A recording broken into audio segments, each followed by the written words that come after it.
Assalamualaikum warahmatullahi wabarakatuh. Perkenalkan, saya Laila Gafaria dengan NIM 15036211059 dari Prodi Pendidikan Teknik Bangunan. Yang saya hormati Bapak Dr. Rian Arthur MPD selaku dosen pengampu dari mata kuliah Strategi dan Media Pembelajaran. Di sini saya akan mempresentasikan hasil analisis saya tentang menentukan model atau strategi yang cocok dengan KD yang telah dipilih. KD yang saya pilih sendiri adalah memahami klasifikasi jalan pada mata pelajaran konstruksi jalan dan jembatan. Di sini saya akan mempresentasikan analisis dari materi memahami klasifikasi jalan itu sendiri. Isi dari materi ini terdiri dari pengertian dari jalan itu sendiri, terdapat pula bagian-bagian jalan yang terdiri dari rumaja, rumija, dan ruasja. Selanjutnya ada bagian-bagian konstruksi jalan yang terdiri dari badan jalan, saluran tepi jalan, dan ambang pengamanan jalan. Di sini dijelaskan pula bagian-bagiannya. Di sini dilampirkan ilustrasi dari bagian-bagian jalan agar peserta didik lebih mudah dalam memahami materi. Selanjutnya ada hal-hal yang harus diperhatikan, ada bahu jalan, jalur lalu lintas, median, saluran tepi jalan, ambang pengaman jalan. Selanjutnya masuk pada materi klasifikasi jalan.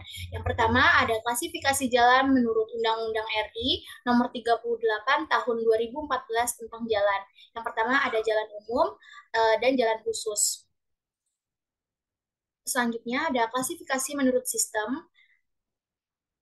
Klasifikasi menurut sistem terdiri dari sistem jaringan jalan primer dan sistem jaringan jalan sekunder. Selanjutnya ada klasifikasi menurut fungsi yang terdiri dari jalan arteri, jalan kolektor, jalan lokal, dan jalan lingkungan. Selanjutnya klasifikasi menurut status, yaitu terdiri dari jalan nasional, jalan provinsi, jalan kabupaten, dan jalan kota. Terdapat pula jalan desa. Selanjutnya ada klasifikasi menurut kelas, terdiri dari jalan bebas hambatan atau freeway. Selanjutnya ada jalan raya, highway, dan jalan sedang, roads. Terakhir ada jalan kecil atau street. Selanjutnya, klasifikasi menurut medan jalan yang terdiri dari datar, perbukitan, dan gunung. Selanjutnya ada klasifikasi jalan menurut muatannya. Dari materi ini, saya menganalisis model pembelajaran yang cocok untuk materi KD tersebut. Menurut saya, model pembelajaran yang cocok untuk KD memahami klasifikasi jalan adalah discovery learning method pada learning method. Discovery learning sendiri adalah gaya belajar aktif dan langsung yang dikembangkan oleh Jerome Bruner pada tahun 1960-an. Bruner menekankan bahwa belajar itu harus sambil melakukan atau learning by doing. Dengan metode ini, peserta didik secara aktif berpartisipasi, bukan hanya menerima pengetahuan secara pasif. Discovery learning menunjukkan pendekatan instruksional umum yang mewakili pengembangan pembelajaran konstruktivis untuk lingkungan belajar berbasis sekolah. Bruner berpendapat bahwa praktek menemukan sendiri mengajarkan seseorang untuk memperoleh informasi dengan cara yang membuat informasi itu lebih siap digunakan dalam pemecahan masalah. Sejalan dengan itu, Bruner dalam Rus Effendi 2006 menyatakan bahwa model discovery learning adalah model di mana peserta didik diizinkan untuk menemukan aturan baru atau ide-ide baru, bukan menghafal apa yang dikatakan atau disampaikan oleh guru atau pendidik. Menurut saya, model pembelajaran discovery learning cocok untuk KD yang saya pilih, yaitu memahami klasifikasi jalan. Karena memahami klasifikasi jalan merupakan KD yang identik dengan hafalan. Jika pendidik hanya menjelaskan dan menyuruh peserta didik membaca, maka materi akan lebih sulit untuk diserap peserta didik. Pada model pembelajaran ini, peserta didik dituntut untuk mengorganisasikan pembelajarannya sendiri melalui metode ini. Serangkaian eksplorasi dan pemecahan masalah dilakukan baik secara individu maupun berkelompok. Model pembelajaran ini juga mendorong peserta didik untuk sampai pada suatu kesimpulan berdasarkan kegiatan dan pengamatannya sendiri. Dengan begitu, peserta didik akan lebih memahami konsep yang dibentuknya sendiri dibanding dengan hanya menerima konsep materi dari pendidik atau guru. Dengan model pembelajaran ini, pemahaman peserta didik tentang konsep klasifikasi jalan bisa bertahan lebih lama karena mereka memahami konsep tersebut secara mandiri melalui keaktifannya dalam menggali informasi. Model pembelajaran discovery learning memberikan kesempatan bagi peserta didik untuk terlibat secara aktif dalam proses pembelajaran. Peserta didik dilatih untuk berpikir secara sistematis dan ilmiah dalam menyelesaikan suatu permasalahan terkait materi. Peserta didik juga dilatih menyusun strategi untuk meningkatkan pemahaman mereka terkait materi yang sedang diajarkan.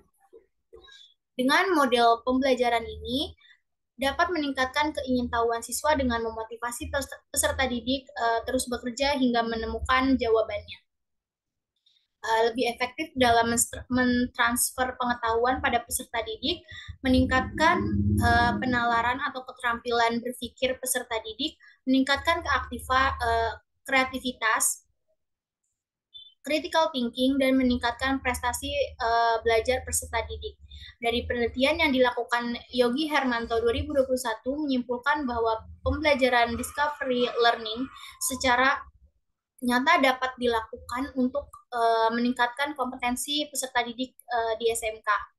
Sofia N. 2020 juga dalam penelitiannya menyimpulkan bahwa penerapan model pembelajaran discovery learning dapat meningkatkan hasil belajar dan aktivitas siswa kelas 10 SMKN 1 Gempol. Presentasi ketuntasan hasil belajar dari siklus 1 ke 2 terjadi peningkatan sebesar 11,1%, yaitu 72,2% menjadi 83,3%. Dan presentasi aktivitas siswa dari siklus 1 ke siklus 2 terjadi peningkatan sebesar 3,1%, yaitu 81,8% menjadi 84,9%. Nugraha N. dan In Supianti 2020 dari penelitiannya menyimpulkan bahwa peningkatan kemampuan berpikir peserta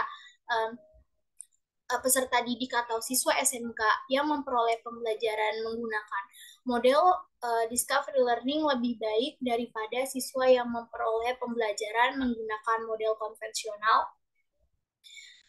Selanjutnya ada Sugianto S. dan Wicaksono AB 2020 mengatakan bahwa model discovery learning dianggap sebagai model yang lebih efektif karena model ini dapat membantu peserta didik untuk memahami dua persyaratan penting dalam pembelajaran aktif, yaitu yang pertama ada mengaktifkan atau membangun pengetahuan untuk memahami informasi baru, dan yang kedua ada mengintegrasikan informasi baru yang diperoleh hingga mereka menemukan pengetahuan yang benar.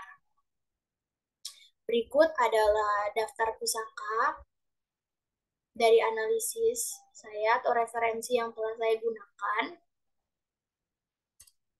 Sekian dari saya, kurang lebihnya mohon dimaafkan.